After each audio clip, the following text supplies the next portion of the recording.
권리도 다양하게 많이 있잖아요, 그렇죠? 그 중에서 이동의 권리에 대해서 한번 얘기를 한번 해볼까 합니다. 그래서 이동권이라고 얘기를 하고 있는데 버스에 대한 부분도 있을 거고 그리고 지금 뭐 콜택시에 대한 그런 부분도 있을 것 같은데 차별 이런 것들도 많이 들어오나요? 상담하시면서?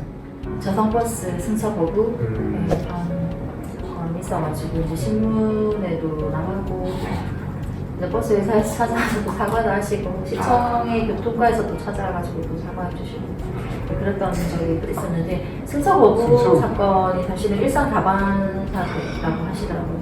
어떤 분은 이제 버스를 타기 위해서 횡단보도에 내려가서 버스를 막는다고 하시더라고요. 그렇게까지 안 하면 그냥 지나쳐가 가서 그렇게 하시는 분도 계시다고 하시고 홀대씨가 최근에는 그냥 너무 대기 시간이 길고 상담 접수 전화를 받질 않는다고 막 그런 말씀이 많으셨고 작년인가 때는 정류장에 탑승하려고 하면 보호자를 꼭 탑승해라 뭐 이렇게 하셔가지고 그것 가지고도 이제 저희가 또 문제되긴 했죠. 공문을 받고 또 사과를 받고 이제 그렇게 했던 적도 있었어요.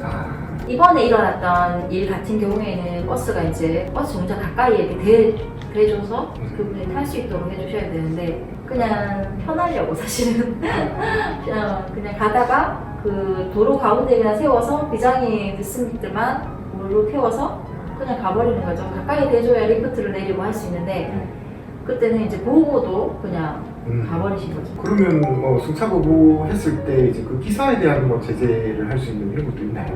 지금까지는 교육? 교육? 교육하겠다 뭐 이 정도였던 것 같고 뭐 동치급 이런 것들 부과할 수 없나요? 부과됐던 사례가 없었어요?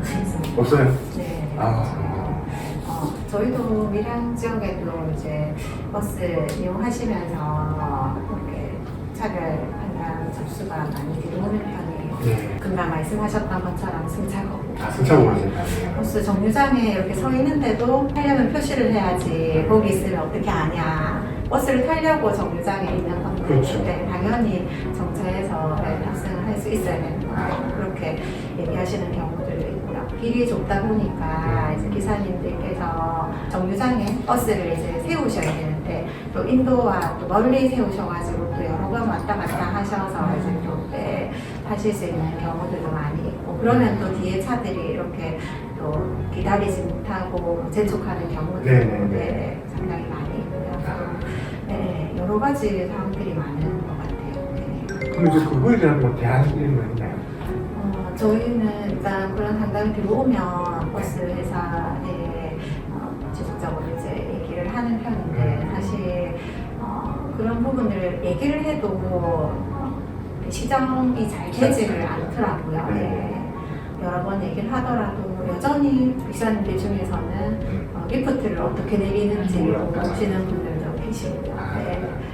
그러면 이제 버스 기사님 대상으로 장애인도 일반 시민으로서 버스를 탈 수 있도록 하는 그런 노력을 하고 계신다 이 얘기이신 거예요. 그렇죠? 사실 인식개선 교육이 가장 필요한 분들이 또 기사님들이신 것 같은데 사실 또 버스 회사에서는 현실적으로 어려움이 많다고 하더라고요. 버스를 계속해서 운행을 해야 되기 때문에 그렇죠. 기사님들이 한꺼번에 모여서 교육을 받기 힘든 실정이다라고 얘기를 하고요. 승차 거부라는 것들이 지극히 이제 개인의 그런 주관적인 것들이 많이 들어가서 나는 분명히 못 봤다 이렇게 하면 끝나는 거잖아요.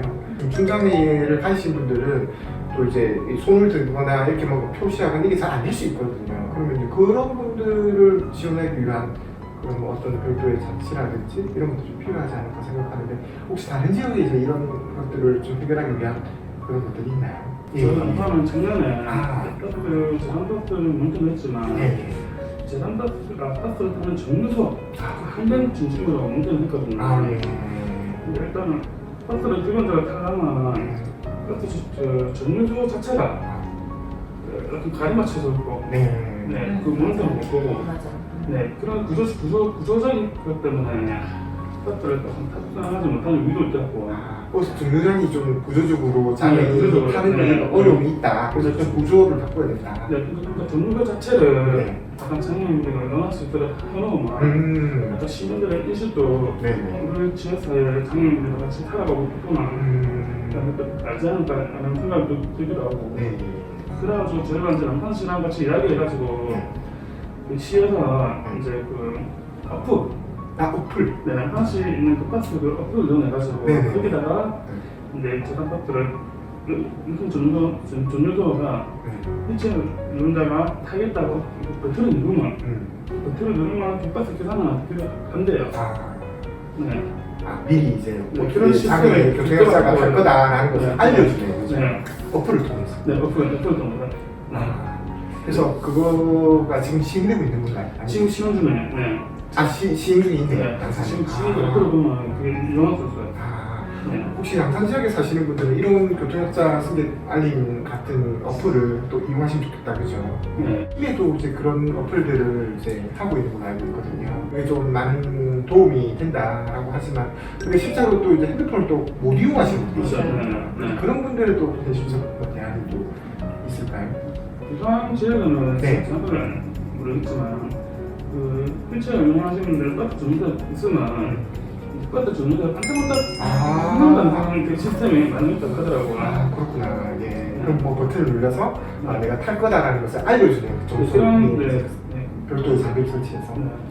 경남 지역은 다른 지역에 비해서 특별교통수단이 많이 도입되어 있거든요. 근데 여전히 그런 그 이동에 대한 그런 불편 사례들이 많이 들어오고 있는 현실인데 그 이유는 뭐라고 생각하세요? 장비 통합해서 100여대가 넘는데 근데 실제로 이제 이게 기사님들이 교대로 근무하면서 운행을 하시다 보니까 실제로 그 낮 시간에 돌고 있는 차는 한 30대 정도밖에 안 되는 거예요. 그러니까 70, 80대가 그대로 운동장에 이제 세워두고 실제로 이제 타려고 하시는 분들은 막 서너 시간씩 기다려야 되는 그런 상황들이 이제 생겨서 도입만 됐다고 해서 끝이 아니라 이 버스들을 최대한 좀 운행을 할 수 있도록 운행률을 좀 높여야 될 필요가 있다는 생각이 들어요. 네. 110대가 하루 종일 계속 돌아다니는 게 아니라 그 일부만, 한 3분의 1 정도만 또 이제 다니고 또 오후에는 또 3분의 1 다니고 이렇게 돼서 실제로는 그런 운행률이 높지 않아서 이런 문제가 좀 발생하는 것 같다라고 말씀을 하셨네요. 네. 알겠습니다. 그럼 뭐 요금 같은 거에 대한 부분들에 대해서는 조금 민원은 들어오는 경우는 없나요? 택시 요금이 뭐 비싸다든지 뭐 이런 거는 없으신가요?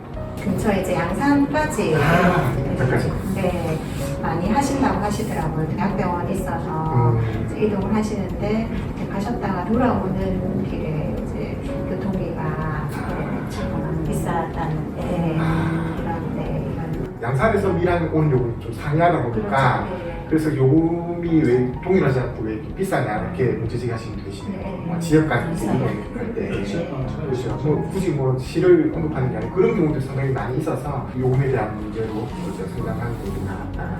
친절에 대한 부분들은 뭐 그런 문제들은 없나요? 기사님들에 대한 친절에 대한 상담. 친절한 약간 혼자 사생활 침해를 좀 많이 하시더라고요. 사생활에 대해서 혼자 사생활에 대해서 이제 약간 이런저런 이야기를 하고 그 알게 되면 또 다른 기사님과 또 공유가 되는 거죠. 그러니까 개인 정보에 신경쓰는 잘 문제를 못 하시는 것 같아요. 그럴 수 있을 것 같아요. 약간 그런 문제들을 있었습니다. 그리고 또 이제 이 특별교통수단이라는 것은 이제 특정한 계층에 대한 이제 이동을 돕다 보니까 그게 또 이제 기사님이 이제 그 개인에 대한 정보를 알고 있다가 또 다른 기사님들한테 얘기할 수도 있고 그리고 다른 또 탑승객한테 또 얘기해서 이게 또 소문이 나는 경우도 있겠죠. 그렇죠. 그래서 그런 것들도 좀 그죠 조심을 해야 되지 않을까라고 생각을 해봅니다. 그죠?